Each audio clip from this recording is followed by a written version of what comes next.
Totally. I'm not sure about that name, but Crucifixion Chicken? yeah, we'll go with it. What's wrong with it? It's perfect. People love the crucifixion. The crucifixion's huge. I don't know if you've been around the world, but around the world they love the You crucifixion. can You have probably do pictures of it it at everywhere. religious events. They love it. Yeah. Yeah, that's right. It's sell like crazy in the South. They love fried chicken and the Lord. Welcome to Muttering Pines, the show where we fumble our way through the outdoors and try and do stuff with our hands. All right. Hi, guys. Hello. Hi. Hey, you're in a different spot. I'm outside today. Yeah. And as you saw and Matt saw, because I called him earlier to test my connection, I've just recently put clothes on. Yeah, that's true. Yeah, during the mic and audio, or the video and audio test, you were nude, and it was disturbing. So why is that? It's just hot. Okay, the true story, which I told Scott, is I really wanted to wear this shirt today, and I picked it up, and I guess I wore it the other day when it was really hot out and it really smelled. So I Febrezed it and I set it outside to air it out. So, yeah. As a married man, you did bachelor laundry. Absolutely. Yeah. And then I walked in to get my power cable, and Nick was on a video call, so I walked in there, half naked, into her call awesome. as well. What was her call about? Rocks? Probably just rocks. Yeah. So I'm killing it today. Because that's all she does, right? Just deals with rocks. Rocks. How are you guys doing? I've had better days, but I'm good now. Okay. Is it because this is about to happen right here? No, that's what's going to make it better. Right, you're on AGD tonight, huh? So I am on. This was on sale at Superstore mode, and when I did the math, because that's what I do now, it was basically it was between this and PBR. This gave me 4 to 5 free cans of beer. That's one more afternoon of drinking. Yeah, that's pretty good. It's like 4 to 5 minutes. More But now, unfortunately, now you're drinking AGD. I haven't had it. You know what? I don't mind AGD. And last time I remember, you pulled the whole top off the can. Yeah, I've seen those for a while. Which are good. They were good because you could see if the wasp was in there, and then you don't. What Matt had, where a wasp goes in your mouth. You know what? That's bite on your tongue. What happened to the cans is the wasp lobby that originated at your cabin managed to convince big cans not to put wide mouth cans on anymore. Yeah, you're killing me. Well, cheers, guys. Cheers. I have 88 Brewing's lager. I don't know what it even says. Nice. Shiki Menya. I don't know. So I'm going to shiki my menu. Matt is outclassing us with a red solo cup. That's awesome. Yeah, good move. Well, I haven't pulled a draft off my keg in, I don't know, like 3 weeks. And the tap had almost seized itself up. So it was almost have nothing. Tonight's episode brought to you by Craft Brewing on 10th Avenue. Yeah. So I need to clean my handle. Basically, you're drinking dysentery at this point. He's failing. No, I had to pour 2 beers through it. I was really kind of upset. Oh, see? Should have gone to Superstore. Those beers would have been free. That's right. Cheers, fellas. Yeah, by the time you throw enough draft down the drain, cans are quite cheap. Yeah, the value goes down, eh? Mm-hmm. Yeah, unless you're drinking like pitchers. Now that I feel is something we need, like more bars need to bring back. Remember pitchers where you could just sit down and get a jug of beer? You can just get everybody fucked. Was happy? Yeah. Did you ever do pitchers in your house? I've never done pitchers in my house. Why haven't I done that? No. We do it all the time. Because you buy cans. What are you going to get a pitcher of I don't know. Like beer? Lots of giant beer formats you can buy. You can buy your own little keg things. You buy growler things at Costco so you can have a keg in your house. Yeah. Don't you guys know a guy that runs cabin that gives you like free beer? Yeah. Also, we know somebody that owns a brewery. Yeah. And when I say free beer, I mean, as he's listening now, free beer. Hayden's Just- not listening. No. So because of that, I'm drinking Far's, the Far Brewery in Turner Valley's Hefeweizen. Oh, that's a great Ooh, beer. that's good. Yeah, I love that. Yeah. beer. Yeah. Yeah. I haven't had that one in a while. That one's really good. Yeah. This is my 70th liter of it. I like that we've gone to liters. Fantastic. Yeah, 50-liter kegs. Perfect. The lady at the store asked me, "Do you want the small 20, 30-liter one?" I'm like, no, full size. Don't be stupid, lady. Yeah. Come on. What do I look like? Yeah, do I Yeah, look like you don't- I've ever drank out of anything less than 50 liters? This body is built by a keg. Come on. There's It is a keg. Do you get asked if you're shoplifting every time you walk out? Hey, you got a keg under there? No, I'm just fat. Sweet. What is it, episode 7 and we're on to fat shaming. That's good. I thought we'd start off by answering questions and going over comments from our YouTube channel and social. This is should be short. man, let's get the pen and paper going. Okay, Yeah. we're done. Yeah. I couldn't believe that we met people that had watched this last. Yeah. And I was like, Well, we watched it? I'm I sorry. can't believe we met friends of ours that watch. I can't believe they're still talking to you. They want to do a crossover with us, actually. Yeah. I couldn't believe that. Why on Yeah. earth would anyone want us near their legitimate podcast? Yeah, no. Shameless plugging is all I can imagine. I think we should do it. Though. Yeah, totally. Absolutely. Doing the wrong thing is basically my MO. Let's do that. But today we have our first guest. Can you believe it? I can't believe anyone agreed to it. But I'll tell you the story. Here's what happened. This is how we got our guest. Because honestly, we never thought this would ever happen. Or we'd ever see this person. I was going to cook on the fire. I fired up my fireplace, my fire ring. And I had it ready to go.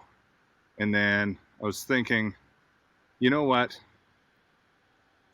My cousin has this bumper sticker, not a bumper sticker, but a window sticker that has herbs on it and a heart and a salt shaker.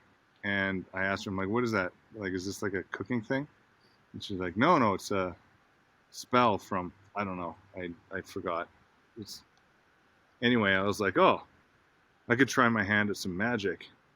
And maybe I can make something interesting happen. And so I mixed together rosemary, sage, a potato,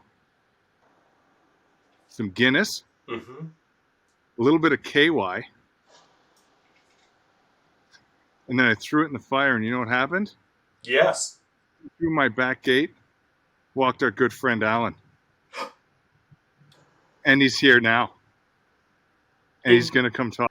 Maybe not now that I've done that, but In how many pieces is Alan? one.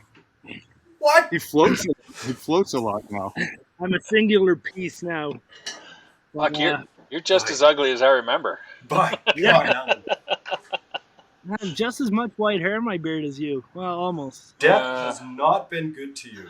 I can't believe you've been dead for a year and a half and still managed to have a baby. I Yeah. don't know how that. Anyone can do it. Did you freeze your spunk? You froze your spunk, didn't you? No, he lost that in the fire. It was, I think his wife is cheating on him. Just saying. Or did he go full ghost dad? Oh. Remember ghost dad? Yeah, I know. Yep. That one's got layers because Bill Cosby raped her. just no one. He was there. And then up. Cosby. Why? It was all a dream. Because Bill Cosby put me to sleep. Ugh. Best sleep ever. Well, thanks for coming on, Alan, Yeah, of course. and not being dead anymore. Yeah, congratulations. Yeah, it's quite the resurrection. If there's anything I want to be resurrected for, it was to come on your podcast for sure. You probably should have stayed dead. Yeah. Sure. I mean, You're also a lot of attention. you're also a terrible liar. You're right, I am. So, Brutal honesty is my MO, so sorry about that. sorry, bud. The reason I wanted to have Alan on was one, so that he could not be dead anymore. It's getting weird. And two, Alan is a outdoor cooking aficionado, I would say, and for good reason.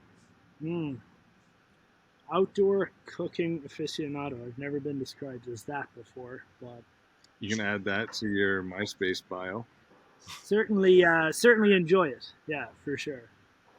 But you used to be a chef. I was. You are a He's a fully chef. trained chef. Like, Fully trained chef for 6 years. 3 of those years working under a Michelin star winning chef in a hotel that is voted best small hotel in the world numerous times. Still is. jeez. Ashford Castle in the west of Ireland. Shameless plug there for those guys. But Yeah, I'm sure all our watchers and listeners in Ireland will rush right to it when we syndicate to not there. honestly, I just want everybody to Google it and look at it because it is that spectacular. It sounds. I work.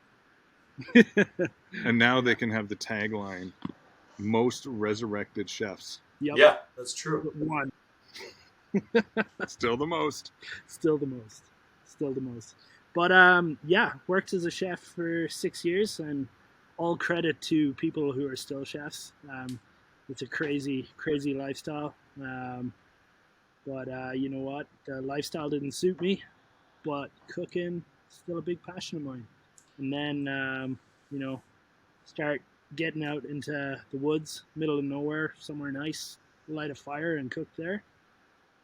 That's real. So that was it. The jump was that simple. Like you had to cook outside, and you were like, remember your training, and then went to it. How do you mean the jump in, like quitting being a chef to cooking out as a hobby? Yeah. So it was like the business of being a chef was just not for you, but the act of cooking totally for you, and you decided taking it outdoors was the shit. Yeah.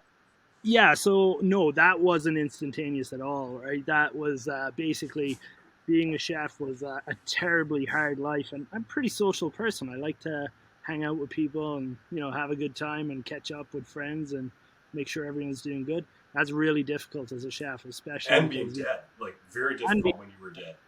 You can go visit them whenever you want. They just don't know you're there when you're dead, right? So. You're doing just fine. I'm not going to tell anyone what I seen you do. God. Your quick trips to the garage on a regular basis. Yeah. But no, so quit being a chef just because the lifestyle was not great. It didn't work for me. But, still love to cook.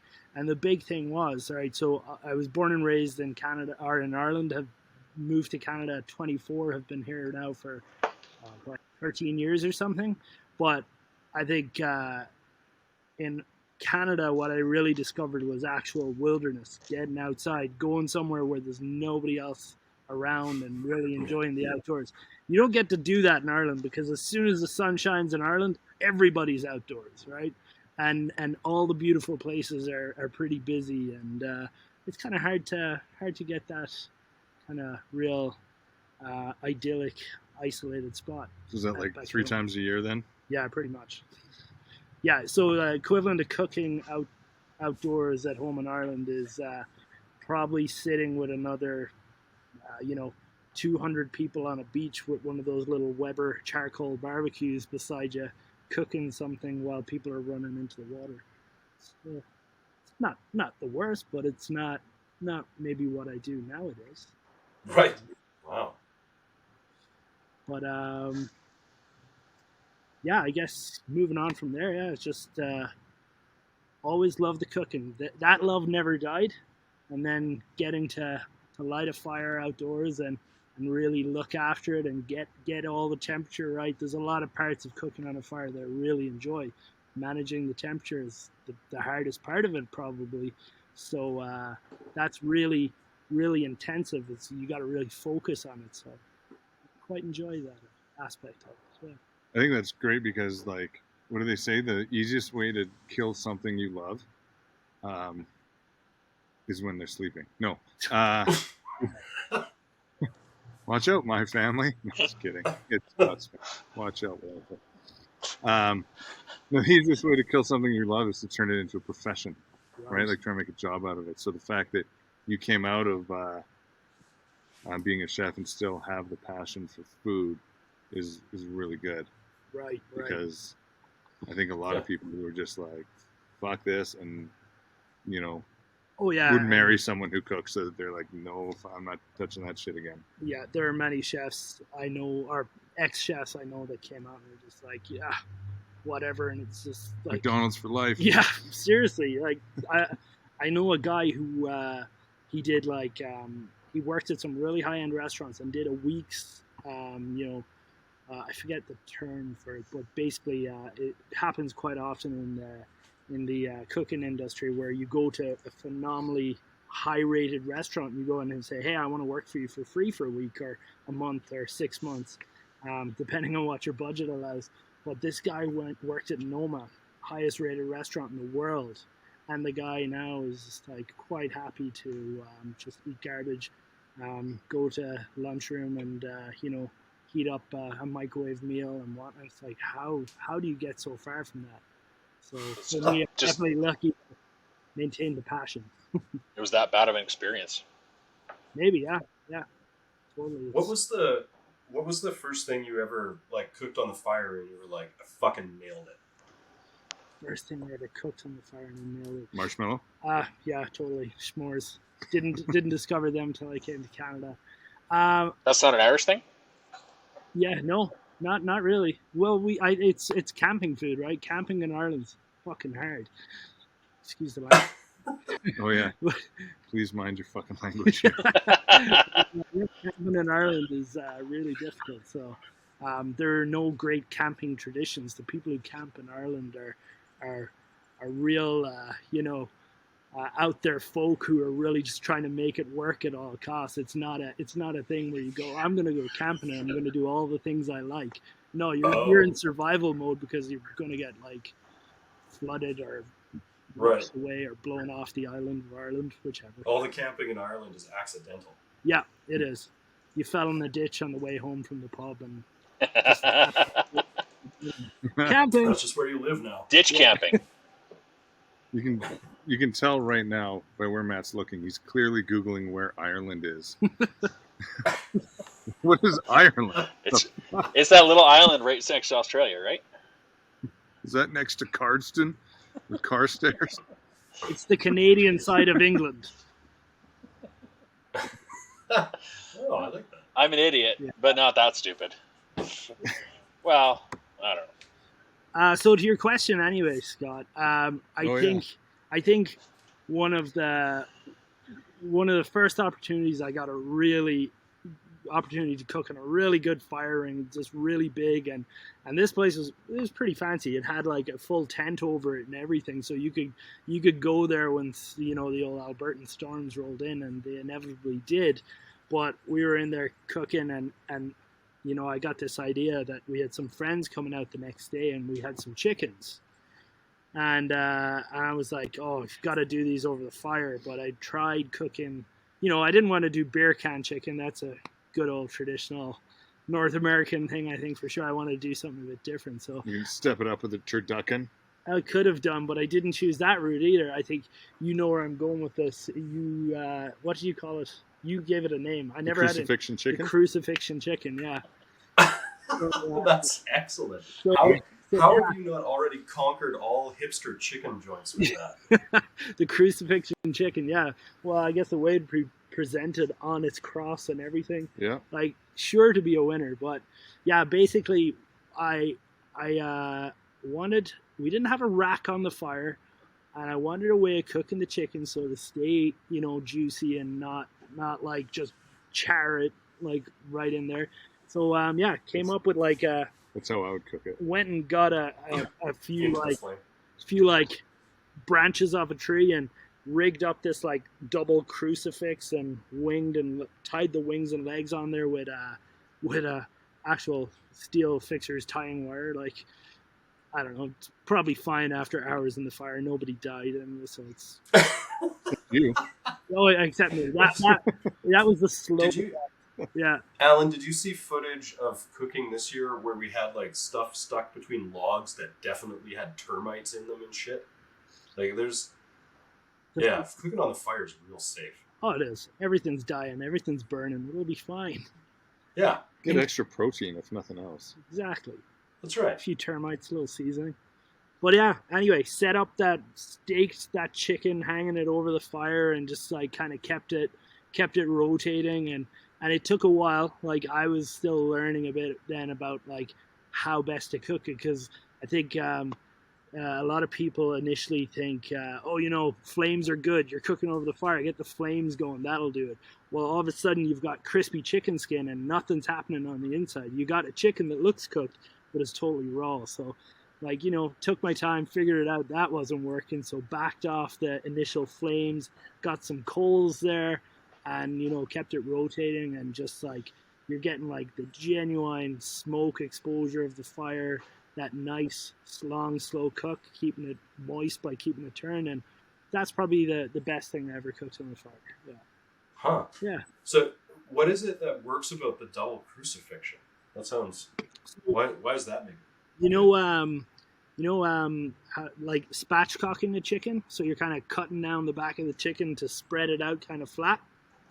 Yeah. When you get it flat, right? So instead of having big areas of lots of meat, if you know what I mean, when a chicken is in its natural form, you have it flattened. So you have a more even cooking surface. So everything's getting the heat more evenly. So you're not getting like areas that are really cooked and areas that are still totally freaking raw. You know what I mean? You got it spread out, and it's and that's what you're doing. You're pinning it up to the kind of 4 points, so it's spread out pretty flat, and just like Bill Cosby. Yeah, right. No. Sleepy chickens. Oh man, I have to edit the shit out of this one. Why? The fucking guy's a rapist. Yeah, fair. Who gives a shit? Yeah, fuck that guy. Yeah, fuck that guy. What a guy. So wait, like, that was your first thing you cooked on a fire, was a whole chicken? I wouldn't. I probably wasn't. Good point. Probably wasn't my first, but it was the first thing that like got me really, really thinking about it, because like I probably incinerated a few things, like experimenting. I think Darren knows when I get cooking and I start imagining, and my wife for sure knows that I get an idea in my head about how something's supposed to be. I really want to work hard at getting what's in my head, right?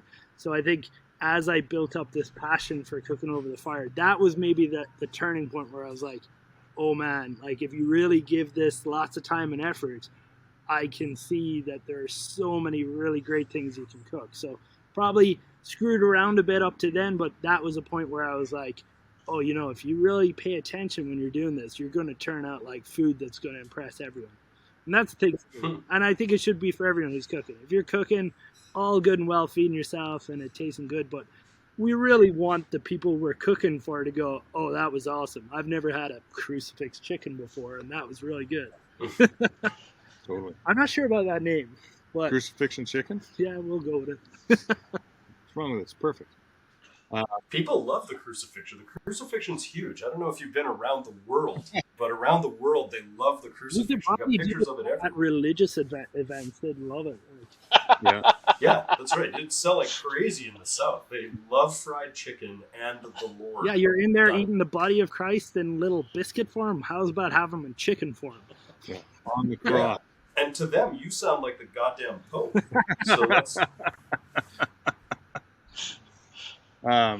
So I know, like, Scott likes to cook over the fire. If you can. I know Matt also enjoys fire. Yeah, I enjoy to drink around a fire, and I enjoy making the fire, and I enjoy watching other people cook around the fire. Well, that's not true because you do. It's not like fire per se, but you heavily are into smoking. Yeah. Yeah. So like you've done, like you make your own bacon, which is fucking bananas. It's the best. It is. Once Sure. you have that shit, you can't ever go back to the store bought garbage. Yeah, everything tastes like shit. But yeah, I like. You- I have a Traeger. I don't usually do like a charcoal fire because I like doing briskets and pulled pork and stuff, and it takes, like 18 hours on a charcoal fire to properly cook that stuff. And I used to, and you'd spend a day and a half doing all this, and it was just like, it was too much. So now the new machines that you just press a button and go, and it tastes the same, does the same, and you just put pellets in. It's much nicer. Yeah, I gotta say, I have a cold smoker that myself and my dad built when he was over here a few years ago, and so I do it for doing smoked salmon. So kind of, I think over here it's called lox more, so it's cold smoked, so it stays that really nice, kind of almost like sushi salmon color. It's not cooked through, but yeah, the big thing about that I would agree with as well, Matt, is that one needs so much management, like because it's a natural fire a fireplace we built with a keg off to the side. Oh yeah, and you're like constantly monitoring that and moving that in accordance to the temperature in the smoke box, and it's just like I don't have time for that anymore. I can definitely see the value in like something that does all the thinking for you. Mm-hmm. You know what I mean? Yeah. Well, I was told by a friend today that there's a those ceramic egg style charcoal cookers, the green eggs and all the other style. Green eggs. So he said there's because those things require a lot of maintenance too, like tending to the temperature, not near as much as that cold smoke one. But he said there's a bolt-on fan kit that's Bluetooth controlled, and you put a probe in it, and it'll blow air into the box and like help ignite the coals to bring the temperature up, or it'll choke it off if it gets too hot. What? That's genius. And so I thought that was pretty cool because charcoal flavor you just can't beat. Like nothing tastes better than a charcoal flavored, well, fucking anything. But that would be cool to have as something that could help reduce the amount of effort on a charcoal fire. Well, we did, along with my stepdad, who probably most of the supervising. We did a brisket on the Big Green Egg right when we were in BC, and that thing was phenomenal. Yeah. Really, really good. Because you have that. Well, and it's just like, it's not even like, did he put charcoal in it? I think he just put wood. It was just wood, wasn't it? I think there might have been charcoal initially, yeah. Whatever he did anyway. And to be fair, I remember the process. I mean, he was very anal about the process. And so by following his process, he was 100% right at the end of the day. You and I were kind of like, this guy's like really overdoing it. He's really into this to the point that I'm not sure if it makes a difference. But by the end of that cook, it was like, yeah, he knew what he was talking about, and we listened and it worked. So it's like it's achievable on the Big Green Egg, even without the little Bluetooth thing. But you're sitting there. You're sitting there. You are. And we went off to do something. He's like, well, I guess I got to stay here. Yeah. He stayed there, like watching it, and kind of gave us the telling off when we got back because temperatures started to change and we should have been there to fix it. Yeah. But no, to be fair, he had that process dialed down. Yeah. And if you can figure that out, it's the Big Green Egg's a good one for sure. But yeah, I feel like you guys could do a whole one on smoking alone, right? Probably. Yeah, I have a propane and pellets smoker. I love it. I do whole chickens in there often, and if it hits -20, I do cheese in it, and that's smoked cheeses. Yeah, so the cold smoker, whenever I get a few salmon and put it into that, cheese, garlic, and salt is what I also put in there. Yeah, smoked salt. Smoked salt on game meat is the best way to take a gamey hint off it. When was the last time you bagged yourself some game meat, Scott? A few years ago. Before you got your smoker. Yeah. I remember because I like to cook, and then I was starting to get into, doing more stuff on the outdoors, and then this guy came along and has really pushed me to do that. But now, like, the young kids are making me not able to do that because, it's you for, can't. It's for sure hard, and obviously when you mentioned me coming on here, I started thinking about some of the things about, say, cooking over a fire that are really important to be able to give something useful to the conversation, and not just come here and drink beer. But that's what we do. But yeah, and that's also a good aspect of it. Cheers to that. But yeah, I thought about a few things anyway, and that kind of ties into what you're saying. With it's difficult, right? But again, the thing I like about it is, okay, there's a few things I really like in life. It's like riding motorcycles, snowboarding. Let's say them, for example. The thing I really like about both of those things are that you need to focus fully on what you're doing. And even if you're pissed off having a shitty day, you're doing either of those two things. You're fully focused on what you're doing. Shitty days behind you, you're not thinking about it. And I found that cooking really well on a fire is very similar. Right, you need to give it a lot of attention and a lot of focus, and if you give it all that attention and focus, I find it quite relaxing in the end. And so, yeah, a few of the things I kind of thought about that are really important are, first and foremost, if you want to cook in the fire, I think you need to be getting that fire going probably a good hour before you want to start cooking anything. So you're not like turning on a gas hob or turning on a barbecue, anything like that. You're getting out there, you're getting a fire going, getting plenty of wood in there, and starting to make some coals, right? And the reason you want to get your coals going is, again, cooking over an actual open flame is risky business. You can really char something on the outside and have it totally raw on the inside, and it's inedible, and you're kind of screwed. And meat nowadays is quite expensive, and we don't want to be wasteful, right? So get the fire going early, get it making lots of coals, and once you've got a good bunch of coals off to one side, keep the fire going off to the side, making more coals. So you're constantly feeding that area that you're cooking on. So I think that's something that I overlooked a few times. I'm kind of like, all right, put a match on it, and here we go with the flank steak, and I'm like, oh crap, we're all out of control here, So try and get the fire going early was the thing I thought about the most, probably. Mm-hmm.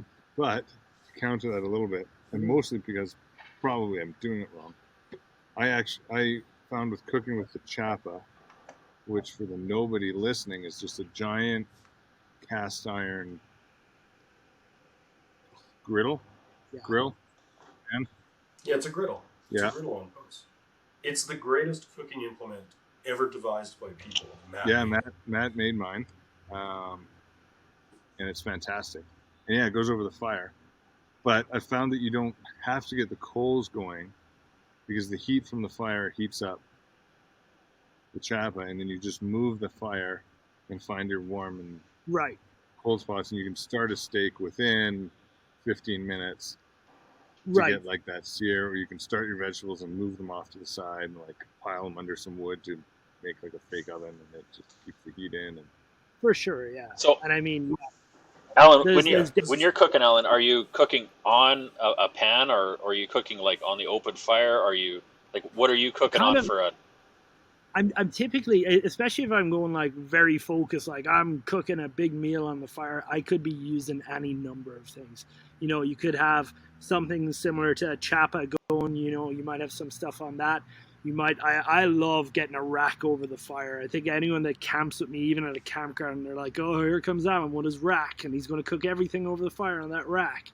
And I and it's literally I think it's I found this like really old like cooling rack for cooling off bacon or something, but it's like old as hell, so it's like heavy gauge. They weren't like skimping on the metal, so just slap that right on there, and you're grilling a steak on there, doing some burgers on there, Making fried eggs. Yeah, fried eggs right through. 2 eggs. Oh man. Oh yeah, right. Two eggs, one-handed. I forgot That was you a could do miracle. that. That was a goddamn miracle.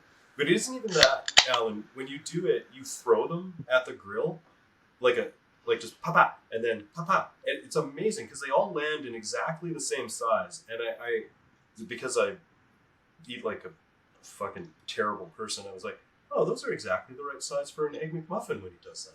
That was what I was thinking. Yeah, I think so. So to what you're talking about there, Scott, is an old chef trick that I had when I had to do breakfast shifts, and I think every chef that's ever done a breakfast shift learns this trick pretty early. It's how to crack 2 eggs at one time, one in each hand, and you're cracking a lot of eggs a minute at that pace. So. But yeah. Anyway, Matt. So yeah, I like once you get the fire going, I like any number of methods of cooking on there, and you throwing vegetables just right. like a acorn squash right into the fire. Like, well, not dead in the flames, but like no, he's holding it with his hand in the flame because he's dead. That's right, listeners. The way to do it.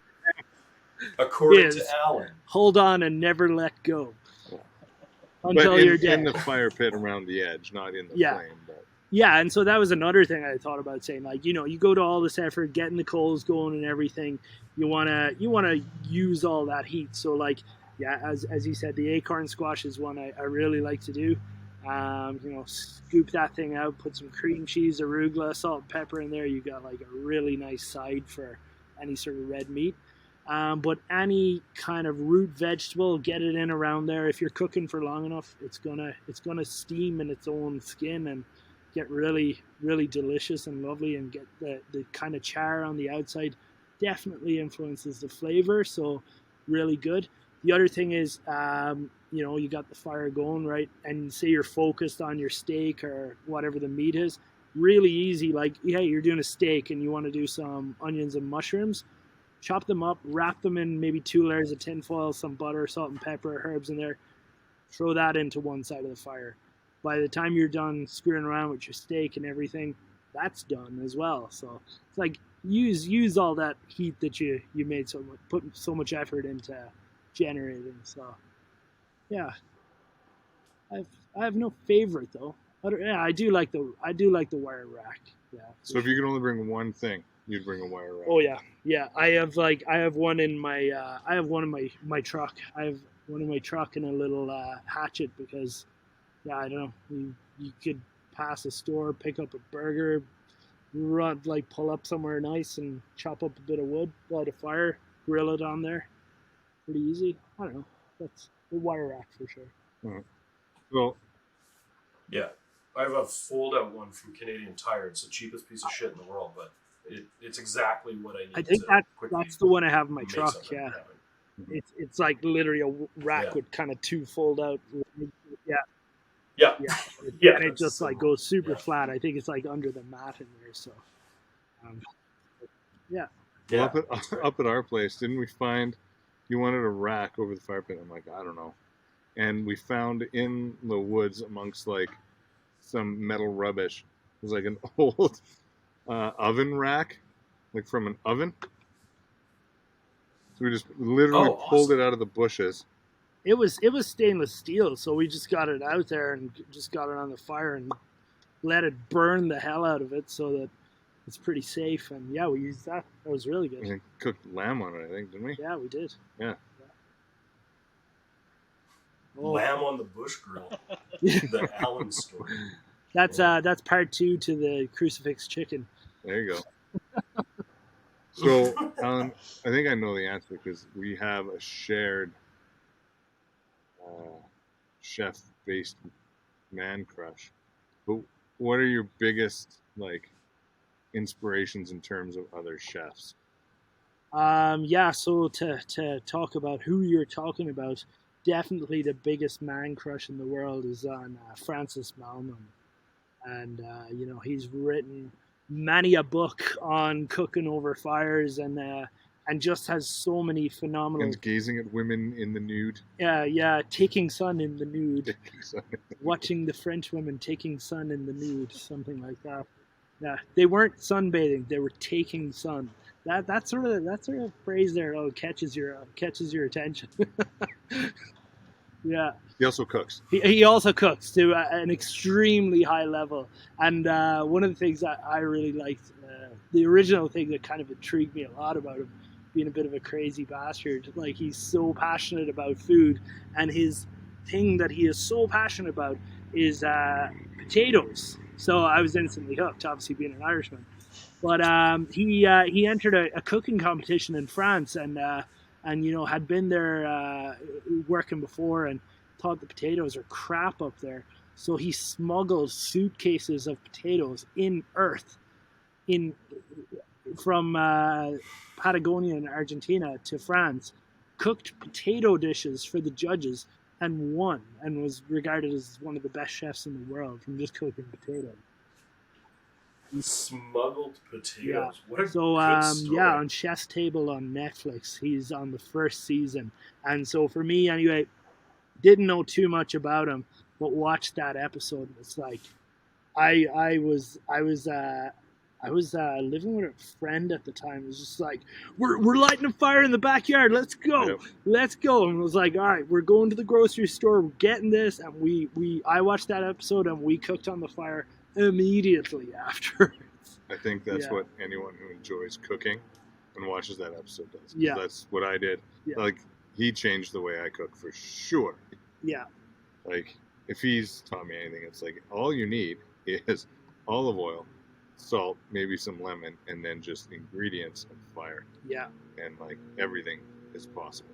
He has great theories. And though, a giant fucking thing of wine. Always a giant thing of wine. And many women running around Taking some. taking sun. Taking sun in the nude. Yeah, he has great theories that kind of change the flavor of my food when I was cooking on the fire, and those are that one of them is that burnt is a flavor. That's the biggest one. He's like, burnt is a flavor. So everybody's thinking like, oh, you're getting something and getting a really heavy char on the outside, and that's a terrible thing. Well, it's really not, and you kind of discover that, like, you really let things get that char on them, and it's just all flavor, and it's that was something I definitely learned after being a chef. Like, let things go that little bit further, let them get that bit browner, bit crispier. Yeah. And I think an easy visualization of that is if you take like bell peppers, like red or yellow peppers, even just put them on your barbecue, and when they start getting like nickel, like coin-sized black blisters on them, then they're good. And like, you normally wouldn't let them get like that, but then you do, and yeah, you're just like, oh wow, like the flavor is just like, wow. Just like sugar. That only works when they're whole. No. If you cut them, Wow. they taste like I've crap. done it both It's ways. way better when they're whole. There's a lot of sugars and everything that come out once you start really getting a char on things. It's good. It's good. But yeah, Francis Malman, like, for anyone that wants to cook over a fire, like, there's not a thing that I could say or Darren could say or anyone could say that he couldn't point you in a better direction, to be honest. He's phenomenal. Anyone else? His name evades me. There's two guys, their names evade me, which is unfortunate because I'm just terrible with names. Clearly, they're such an inspiration. There's the guy in Australia. Maybe you can put it in the notes or something. There's a guy in Australia. He did some really crazy stuff over fire. Is he the guy that his mantra was like, there should never be a grill mark Right. on meat? Yeah. Yeah. That's the guy. I apologize. That's bad content there. I don't know the guy's name. Fuck it. End it. End it there. Never a grill mark Yeah. on meat. But no, there's a few. But like at the end of the day, I think you could look at any recipe that doesn't require an oven. Like once you start looking at oven-based recipes, it gets a little bit more difficult.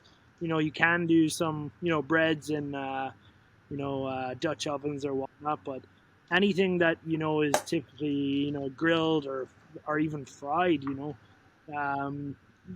can figure out ways of doing them on the fire pretty easily, and makes it pretty fun. Yeah. So if I'm headed out to the woods, Yeah. camping, or my backyard, or in the alley, I don't know, wherever, and I'm going to cook, what are the main things I need to make a successful meal on the fire? Okay. So one of the things, obviously, you've got all that heat there. You've got your pan or whatever situated. You've got your grill, your chapa, whatever situated. And if things aren't quite right there, having some way of picking up your cooking things and moving them is important. So I quite often have just one of those silicone oven gloves, just pretty handy to move that around. I go that way because it's a given, right? You're going to have a pan, you're going to have a chapa or some sort of rack for grilling on, right? That's a given. I guess maybe it's not. You could also just poke something with a stick and hang it over a fire. Crucifix chicken. Crucifix chicken, yeah. So the glove is important. I think, if you really want to take advantage of the heat and, try and move things around, it's handy to have. I think, just having utensils to move things is just important in general. So you're moving your grills or your cooking apparatus with the glove, but then just, a set of tongs or, even a meat fork or something for flipping stuff's pretty important. I think real men just use their hands. They do, but you know what? And I do too quite often. But you know what? Sometimes you get some people going, like holding the squash in them. Yeah, like holding the squash in them. Once you've done that once, you can pick anything up. Yeah. With your stump. Anything. Yeah, it's all numb after that. It's all numb when you're. When Darren edits this, and we ask the question about the first thing you did on the fire, he's going to edit it, so you're just like, and then I just held the squash in the fire, and that's going to be your whole appearance. Yeah. The other one that I think would be, maybe some purists of fire cooking would find controversial, and chefs might find controversial, but I swear by it, because you know what? So it's a thermometer, okay? It's a meat thermometer, and I swear by it because you know what? Meat is damn expensive these days, and it's too expensive to be overcooked, right? So, and that can happen really easily on the fire. You everybody gets surprised with how much heat you get out of some really good coals, right? But back in the day when I was a chef, everyone was like, "Oh, you should be able to figure out doneness by touching a steak or whatnot." But there's the palm of your hand, the palm of your hand technique, or whatnot.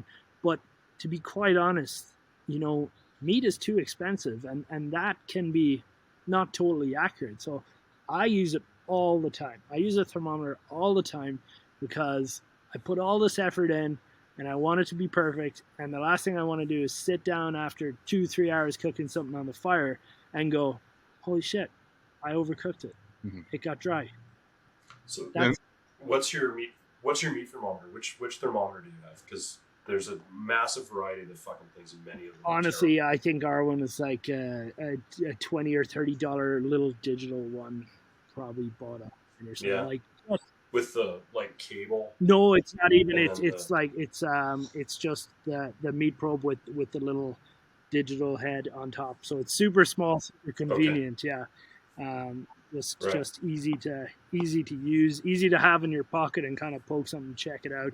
And I guess one thing to be clear on, like with a meat thermometer, once you're seeing that temperature come within 10 degrees of where you want that food to be, you're real close to needing to take that off. You're going to get maybe another 6 to 8 degrees Celsius after taking it off the heat source, where the heat just continues migrating in, and so you could get overcooked there. Don't go dead nuts on that cooked temperature that you're shooting for. Pull it a little early, and it's going to cook and settle in its juices, and it's going to be perfect. What? Resting. That's you're recommending resting the meat. Yeah, resting, but the important fact is that you're actually taking it off a bit early. Mm-hmm. And so that the final part of the cooking also happens while it's resting. Right? Well, shouldn't you rest for approximately the amount of time that you cooked, give or take, depending on obviously like if you're slow cooking something, you're not going to rest it for 8 hours. But honestly, you know what? I see all the benefits of resting like 8 to 10 minutes. Yeah. 8 to 10 minutes. I like after that. I think like, if you're noticing the difference of 20 minutes as opposed to 3 minutes or whatnot, more power to you. But I think like 8 to 10 minutes, and you know what? You pull off that steak and you're pulling out your sides or whatever whatever you're cooking. You're pulling out your sides usually by the time you've got everything else situated and everything else finished off, that meat is perfectly rested. So what do you do in a Michelin star restaurant then for resting time? Like, do you guys have like prescribed times? Like you pull the meat off the grill and it's going to sit for a time, or you kind of follow the same rule of thumb? For us, it was like, it was that 5 to 10 minutes, 8 to 10 minutes Okay. sort of time. And honestly, by the time it's plated and gets to the fucking customer, it's been 10 minutes. Yeah, exactly. Like the important, like I think the important thing is to know that resting does matter, in terms of the science around it and the perfect time for it. I wouldn't stress about that too much, but do not pull something off the grill and go, here you go, or slice it and give it to them immediately. Just give it a few minutes. Whether it's 5 minutes, whether it's 20 minutes, it's going to be happier for it. Resting is important. I don't feel like I'm qualified to give you the science of perfection in resting. Don't worry, nobody's listening. Yeah. I'm not going to go to jail. So Darren, So Matt, what? what? We tried to talk to each other at the same time. Yeah. That connection. Sword fight. So when you were saying resting something you slow cooked for hours and hours and hours, I found with my brisket that it's better to eat brisket at closer to room temperature than hot. And sometimes it takes an hour or more to rest that thing. Because I don't know, for me, when I slice into brisket, it's usually like juice central everywhere. But if I let it rest, then it more sets up, and it's still warm. It's not cold by any means, and you can basically just eat it with your fingers. Like you don't have to eat it with a knife before because it's too hot to touch. Yeah, and there's a recipe I follow for prime rib from Matty Matheson that he taught me in person. I bought his cookbook. I don't know him. But the point is you rest it for 45 minutes when you're done cooking. So you cook for just over an hour, and then you wrap it. I mean, like, full disclosure, this is basically the whole fucking recipe. Is this the brisket? No, this is a prime rib, like prime rib roast. So you cook it you season the hell out of it, cook it at 500 for 10 minutes, and then you turn it down to 300 and leave it for an hour. And then you pull it out and you wrap it as tight as you can in saran wrap and let it rest for 45 minutes. Oh, yeah? And it is fucking perfect every single time. Saran wrap. And it's perfect because you get to eat the whole thing because your whole family has gone to McDonald's because they're starving to death.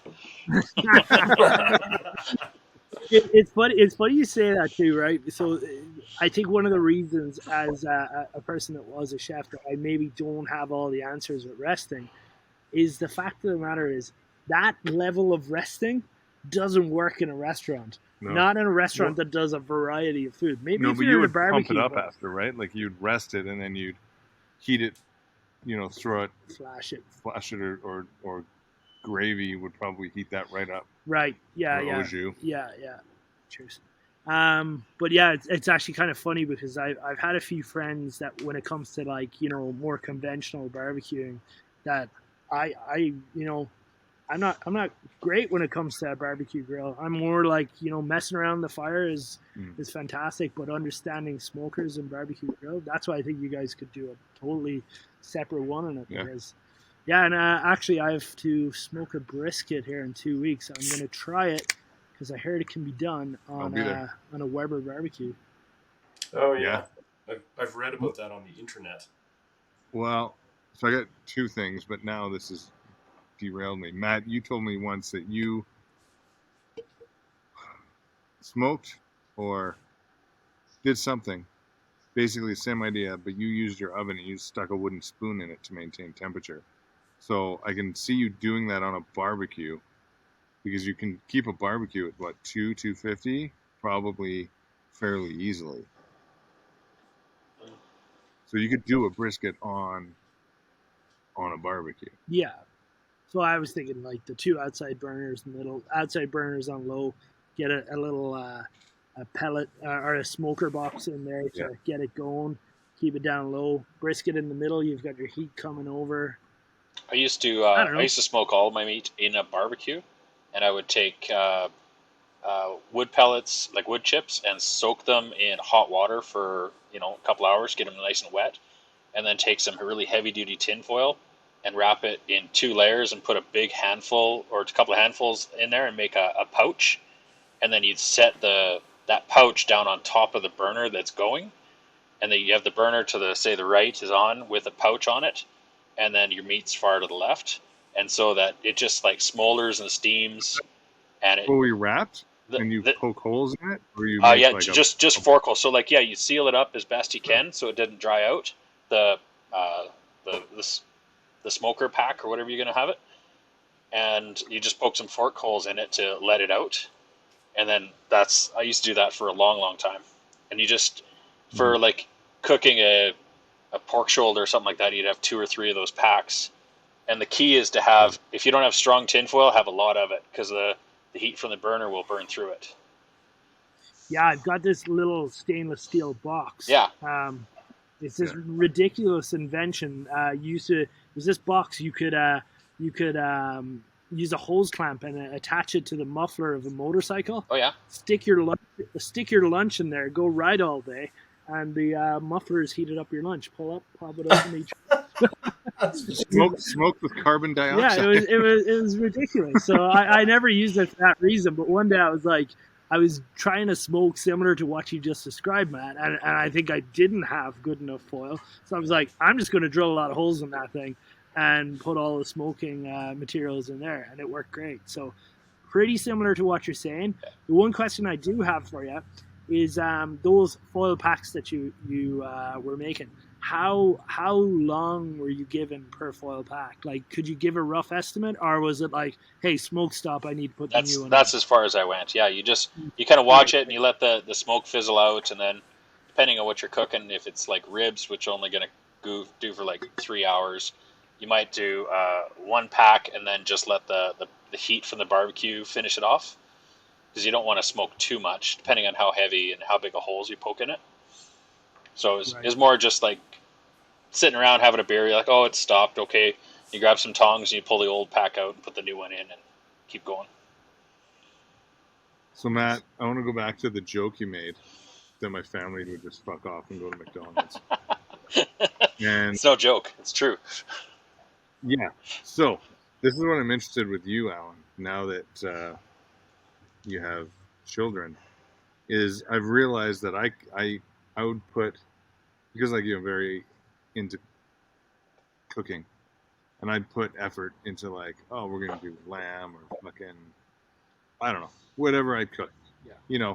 Hour and a half, you got like herb potatoes and like roasted vegetables, and they don't give a fuck. Like, I don't like it, and then they just fuck off. Yeah, that's true. We'll come home and we have I wanted hot dogs. He like heats up rice with like poison sauce and chicken and some broccoli, and they eat the whole thing, and I'm like, what the fuck is the point? Like, so I'm interested to see how much cooking you actually get done in the next years of your life. And I will say, my kids, like, if I cook a good steak with like chimichurri and just potatoes, gone. Absolutely, they'll eat it. But like, anytime I put effort into like, here's a fun recipe. My wife, fuck you, Dad. My wife and I have talked about this a lot, and I think it'll break my heart a little bit. But It's apparently how it is. Do you know how to make craft dinner? Oh, that's gonna evoke a lot of laughter in my house. I have had a vendetta against that since I moved to Canada, and the first person tried to feed me, and I'm like, absolutely fucking not. But now, yeah. But what'd you make the other week for your kids, Matt? Pasta with butter and hot dogs. Absolutely. Yep.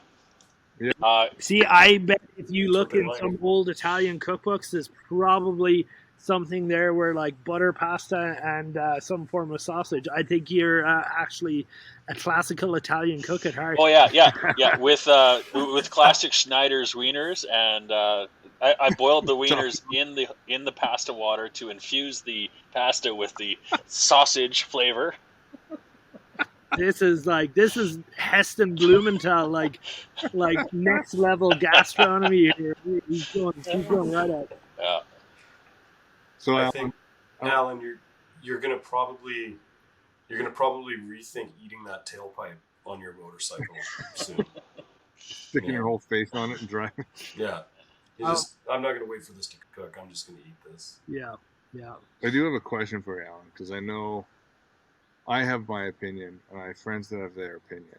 And I know there's probably no right answer, but I want a right answer. And I love a good opinion. Yeah. If, as long as it's yours, it's your opinion. If you're going to cook a steak, is the best way to cook a steak in a pan or on a barbecue? Is there a third option? Straight on the open flame. That's a very different. Yeah, question. sure. Yeah, on a grill or in a pan, I guess. And the grill could be the barbecue because I guess it's technically an open flame. Okay, so you ask Alan, how should he cook a steak on, July 27th? I'm like, get your barbecue smoking hot, salt and pepper. Let that thing sit out for a while. Let that thing sit out for a while. Get to kind of room temperature. Salt and pepper. Get it on there. Get yourself a nice char, and get it off. Let it rest. Great. If you're talking to Alan in January and he doesn't want to go out to the barbecue, but also knowing that cooking in a pan is creating a very different flavor. If you cook in a cast iron pan and you get that thing really nice and sealed, and you're going really hot really quick, right? So you're getting that outside sealed, and then you're reducing the heat, getting some butter, getting some thyme and some rosemary in there, and then you're kind of whipping the butter up over top of the steak. Basting, yeah. I'm fucking starving right now. Jesus Christ. Yeah, those are so good. I'm gonna go upstairs. That's a way to make a really, really great steak that tastes like it fits into winter. You know what I mean? Yeah. That whole really char grilled and chimichurri. Yeah. You have that in a real cold day in the middle of winter, and you're like, this is nice. It reminds me of summer. I wish it was summer right now. But that homely flavor of a brown butter with thyme in it and everything, doing it on a pan in the winter, that's where I go. So too bad none of us can afford steak. So I guess let me rephrase. How would you grill? How do you best grill a hot dog? The single piece of lettuce. Yeah, a hot dog. a Schneider's wiener. Well, it's important. It's day old. You've picked out of the garbage. Yeah. It's important to turn that wiener 45 degrees so you get nice crosshatch grill marks on it. Yeah. But spatchcock that wiener so you get a hot dog steak. Oh, there you go. Yeah. I guess another nugget on that, I mentioned with the meat thermometer there, how expensive meat is right now, and I just when I was a chef, yeah, sure, I'll use the hand method because I'm not paying for the food. The restaurant is, and then the customer is, and I'm going to do my damn best to get that right really quick. But I spent my hard-earned money on buying this steak, and I'm cooking it, and it's for me. I want it to be deadly accurate. So, yeah, the price of meat right now is pretty insane. But the one thing I would want to say to everyone is that don't buy it at the grocery store. Everybody takes for granted how how reasonable a good butcher is selling meat right now. I know you go to one that's pretty insane, to be fair. I was gonna say not reasonable. Yeah. We'll do Schmonton. I know I called Matt after I went there one day and I told him what I bought and how much I paid, and he died. Yeah. He was. I heard him throw up. Yeah, I couldn't do it either there. Like, it's crazy. But like we go back to our old neighborhood in Crescent Heights and go over to Calgary Meats all the time. And I guarantee you, you buy yourself a really nice rib steak or ribeye or T-bone, and look at that cost per pound, and then go to Co-op or go to Safeway. It is damn close, real close, and guaranteed that steak you're pulling out of Calgary Meats there is going to be really special, really delicious. You're going to be pretty happy. Whereas we know with grocery store steak, could be anything. Could be. Yeah. Could be phenomenal. You could be like, I would buy it here every week if it was this good, and then you'll go next week and you basically buy the soul of a Nike, and you're so delicious. Although at this point, when Safeway has 2-for-1 steaks on, I'm buying them. Yeah. Worst case scenario, it becomes a stir fry or something, right? Have you guys tried the Calgary Co-ops have a dry aged meat counter? They have they dry age their own rib steaks in a cooler. I've looked at them; they look fantastic. I'm too scared to even think about how much a steak off there would cost, but I've bought them. I've bought those from the Midtown Co-op, and they're terrific. I've also bought stuff at Calgary Meats, and the Calgary Meats stuff is better and comparable in price, maybe even less. Right. Per pound. Jody and I had the same experience. The new grocery store down the road here, not the new, renovated Safeway down the road has a dry ager, and we're like, we're gonna do it. We like a good steak, and it's the one thing with food that we will splash out on every now and again. And we're just looking at the cost per pound and thinking about what a steak usually is for us, and we're like, that's gonna be $45 for a T-bone. We'll just go to Calgary Meats. We know it's good, and we'll get our T-bone for I don't know, 25 to 30, and Jody's tiny, so the one good size, good thick cut T-bone does the two of us, So. Yeah. What about the dry aged meat? The weight of it is so much less from the start that they charge more per pound because they're making up for their wet age. But I can't even recall ever having a dry aged steak, so I'm just curious as to if you guys the chef would know. I've never had one. Dry aging is relatively new. It's relatively new, but it's relatively new in one sense. But when I was 16, I did work in a butcher, right? And the thing there, this guy used to raise his own cattle and, butcher them and bring them in. So the meat would come in, and it was it would come in, and he would stock the big walk-in fridge in order of age of meat. And, the stuff didn't get to the counter until it was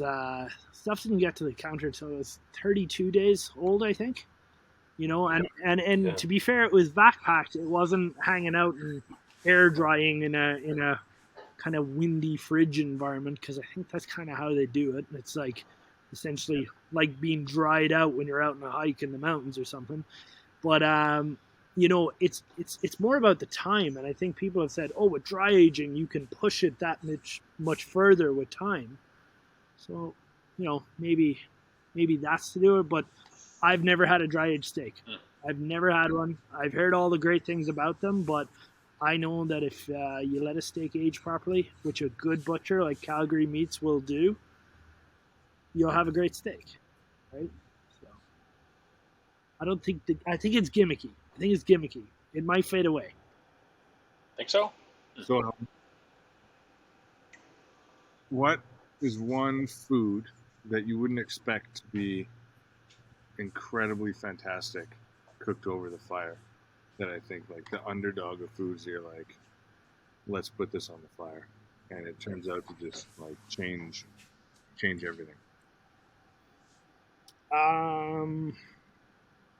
I think like that's a difficult question. If I had plenty of time to think about There it, I may think, actually be no answer because I pulled it out of my ass. yeah. If I had time to think about it, maybe I could come up with something more original. But I'm going to go back to the acorn squash thing, right? Yeah, fair. Yeah. You basically get an acorn squash, you sit it in beside the fire, keep it turning, and just check it with a fork, make sure it's cooking, it's getting soft, and in the end you can kind of cut the top off it, scoop out the seeds, and put some goat's cheese in there, put some salt and pepper in there, put some soft white crumbly goat's cheese, not the hard grindy stuff. Put some arugula in there, salt and pepper. Mix that up, kind of scrape out the flesh of it. Mix it all up, and it's really good. It's good with the crucifixion chicken. Yeah, and I like. So it sounds like the perfect. I like the fact that it's just like you just stuck this whole vegetable on the side, kept it kind of moving, and then all of a sudden you've got this you've got this phenomenal side there in 2 minutes afterwards. Whip off the top, scoop out the stuff, you're good. Yeah, it's really good. I don't think there's really I think it's hard to argue. Yeah. Cooking on the fire. It's just, I don't know, Matt, you don't do it because you think you're a shit cook, but I really think you'd accept it because you'd probably just apply your engineering brain to it. You'd be like, oh, I found this. Literally, I figured out the thermodynamics behind cooking X on this fire with Y fuel and this amount of flame. I figured out how to cook something on a chimney fire. A Bic lighter and one of those little USB fans and makes a steak for you. Holy so shit. I was listening to Alan talk about how his mind starts chooching when he's doing something like cooking on a fire, and it's just like all these different things going together to and he just totally fires himself off doing it. To me, cooking doesn't do that for me. Other things do that for me, but cooking is, for me, kind of a means to an end. My wife is a really good cook, so I do that for you. Well, there's definitely the end. So,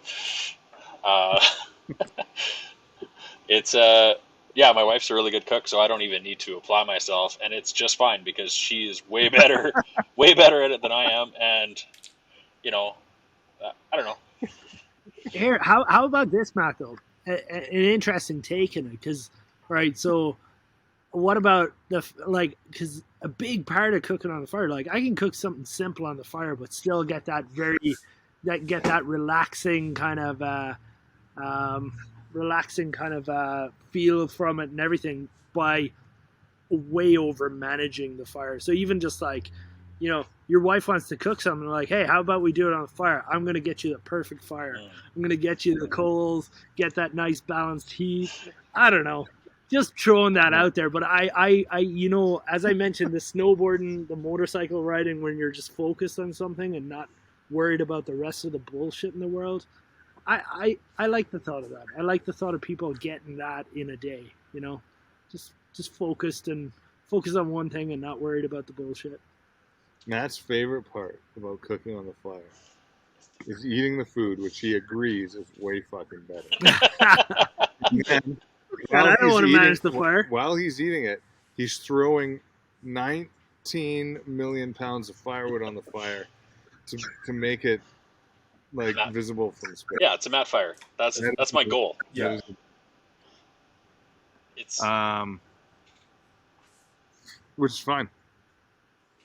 But I think you're excellent at smoking things, just nailing the brisket, the bacon, all that. It's which again, you know what?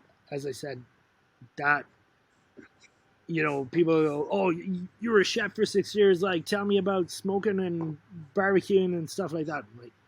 It's very different. Mm-hmm. So being good at that in itself is a great thing. I'm okay with the coal smoker now. I can manage the hell out of that, and it's hard work to get what I want out of it.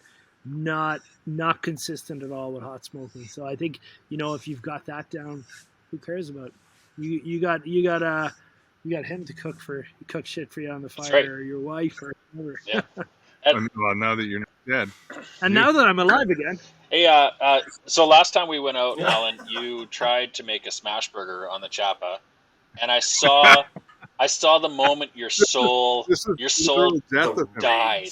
this is the moment I died. Yeah, and so as you were explaining how you were so excited because you had this mentality of, or this mental thought of what you were going to do, and it was all created in the back of your head, and then that it just like it flopped, and it was still tasty, but I saw you die. I've never actually seen somebody die in person before. Yeah, it was rough. It was rough. I knew how it was supposed to be, and I watched that slip away to boiled meatballs. It was. That's what I remember you yelling that. I remember you yelling, "I'm just boiling these fucking things." It was great. So I'm looking forward to heading out again with you and trying a proper smash burger. Yeah, we had a lot of variance in heat that day. That was the problem. Yes. We lost the consistency. Someone kept fucking with the fire. You know what I'm looking forward to about having you back, Alan? Is not fucking with the fire? No, it's that there won't be room for Jade. Sorry, boy, you're out. There's always room for Jade. Although, I do think if any of us go camping, Alan's going to be the one that's warm.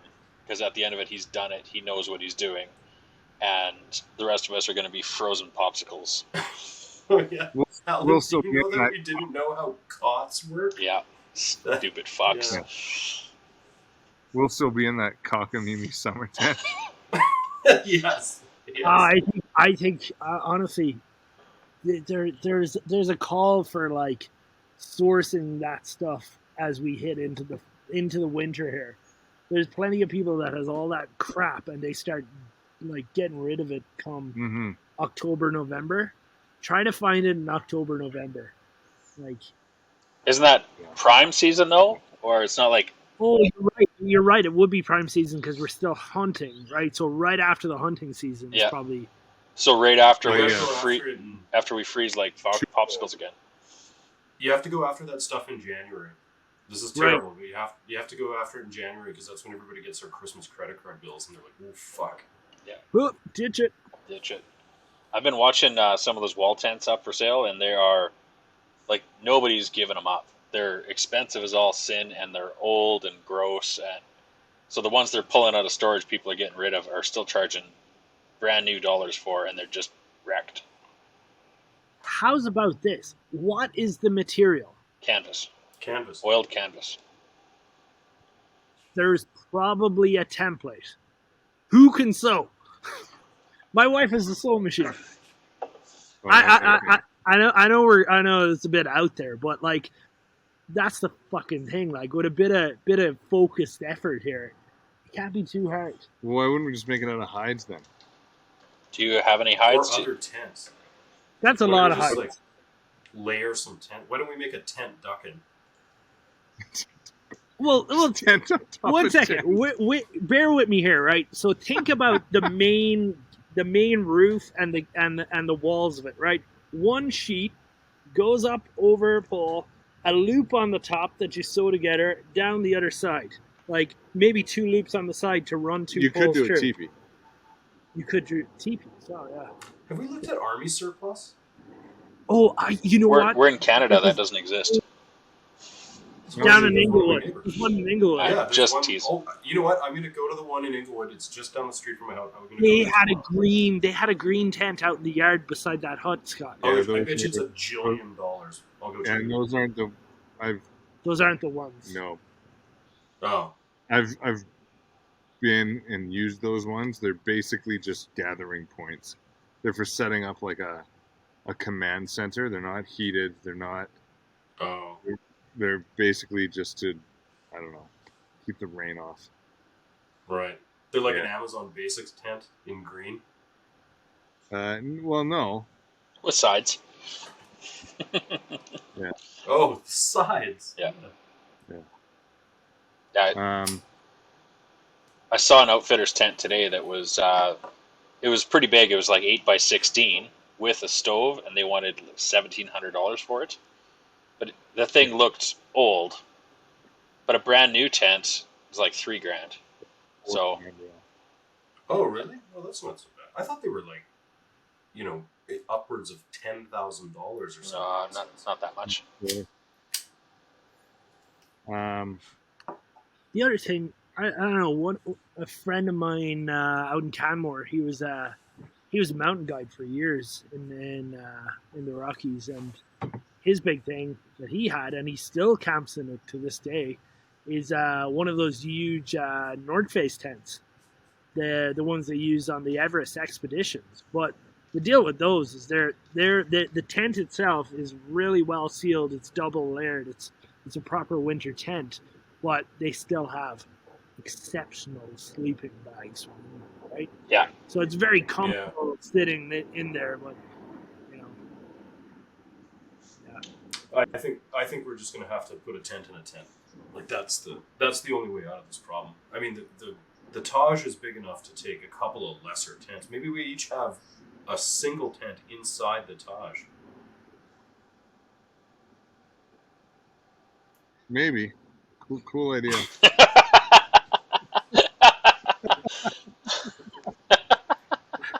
I think Darren's going to take that one away and chew on it a little bit. Let me think on that one. Like a gristly store-bought steak. I'm not saying I'm going to spit it out, but he's going to make a stir fry out of it. Okay. Well, on that note, Alan, I want to say thanks for coming and not being dead anymore. Yeah. And actually wasting your time with us. Congratulations on your newfound life. But for you, it was probably a total waste. Who would have thought talking shite about cooking on a fire was what was going to bring me back to life? But here I am, alive and kicking in the flesh. So thanks for having me on. Thanks for coming. And well, boys, I guess we'll just see you next time. All right. So long. Hey, nobody. Don't forget to stalk us on YouTube, Instagram, and wherever you listen to your favorite podcasts. The information and opinions within this broadcast are those solely of three guys who barely know how to tie their shoes, let alone do anything functional in the real world. They are not to be taken as advice or as actual instruction on how to do anything we've mentioned, ever. That is the end of this disclaimer.